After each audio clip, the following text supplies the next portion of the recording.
इनके उपचार के तरीकों पे भी बात कर लेते हैं, क्योंकि इसका उपचार कैसे किया जाए? सबसे इम्पोर्टेंट बात यह है कि अगर मेरी ओपीडी में 10 पेशेंट वेरिकोज वेन के आ रहे हैं तो मैं 8 पेशेंट्स को, तो 8 से 9 पेशेंट को मैं किसी तरह की ऑपरेटिव ट्रीटमेंट नहीं बताता हूँ, क्योंकि ये बेसिकली लाइफ स्टाइल से जुड़े हुआ डिजीज है। तो इसमें बिना किसी उपचार के हाँ, केवल परामर्श से ठीक होना या फिर उसको आगे उसके प्रोग्रेशन को रोकने को अपन डील करता है कि एटलीस्ट वो जो डैमेज, अगर ग्रेड जैसे मैंने बोला स्टेज 1, अगर आपको स्पाइडर वेन्स ही है तो अगर आप उसी स्टेज में अगर संभल जाओगे तो हो सकता है कि आपको डिजीज आगे बढ़ेगी नहीं और काफ़ी लंबे टाइम तक आप इसको कर पाओगे। तो इसके जो बेसिक जो लाइफस्टाइल मॉडिफिकेशन है तो वो ऐसा है कि जैसे मैं डॉक्टर हूँ तो मुझे अगर 2 सर्जरी के बीच में अगर मुझे गैप मिल रहा है तो मैं वॉक कर लूँ थोड़ा जाके, या कोई टीचर है तो वो घूमते घूमते भी क्लास में पढ़ा सकता है।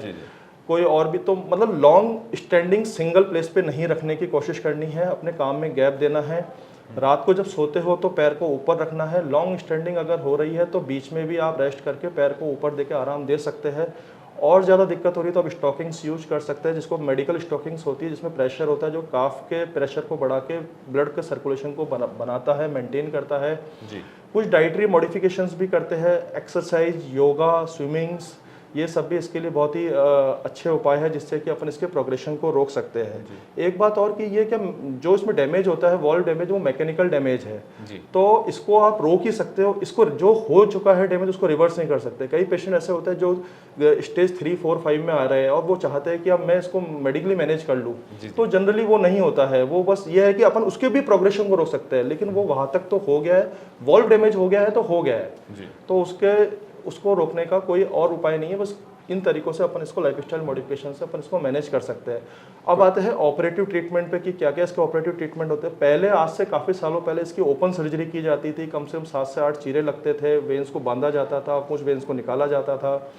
अब इस एरा में, अपन न्यू एरा में, टेक्नोलॉजिकल एरा में जी रहे हैं, तो इसमें मल्टीपल टेक्निक्स है, लाइक रेडियो फ्रिक्वेंसी अब्लेशन या लेजर अब्लेशन टेक्निक है, ग्लू टेक्निक है, कि इन टेक्निक से बिना चीराफाड़ी के सिंगल पंचर से आपको without painless, no scar, no suture, no cut, no rest, no chance of infection, no obvious complication, आप अगले दिन अपने वर्क को ज्वाइन कर सकते हो किसी तरह से। और तो इस तरह की टेक्निक अब डेवलप हो गई है। दवाई, ऑयल, क्रीम्स वगैरह, दवाई को ऑयल और क्रीम का इसमें बहुत ज़्यादा योगदान नहीं है। ठीक है, अगर आप मांसपेशियों पे कुछ भी हाथ से तेल से मसाज करोगे तो आपको एक सिम्टोमेटिक रिलीफ टेम्परेरी मिलता है, लेकिन डिजीज में किसी तरह का कोई रिलीफ नहीं मिल रहा है। जी।